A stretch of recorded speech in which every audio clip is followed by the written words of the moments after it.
Cette arrestation de l'ancien président ivoirien Laurent Gbagbo, c'est la fin d'une crise sans précédent en Côte d'Ivoire.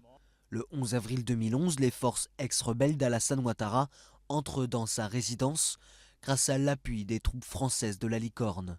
Depuis 4 mois, Gbagbo refuse de reconnaître sa défaite face à Alassane Ouattara en novembre 2010, une impasse politique qui fera plus de 3000 morts.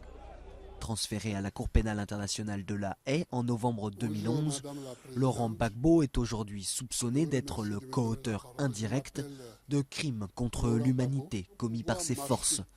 Une accusation qui vaut aussi pour les partisans de Ouattara, estime sa défense.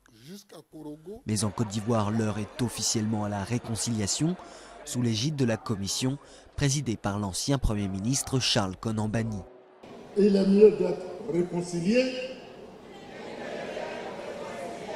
pour vivre sur une terre de paix. Une réconciliation qui peine dans certaines régions comme ici à Bakro dans l'est du pays où les tensions ont continué, même si aujourd'hui beaucoup veulent oublier la guerre. C'était très difficile. Il y a des moments où on ne dormait pas à la maison parce qu'on avait peur.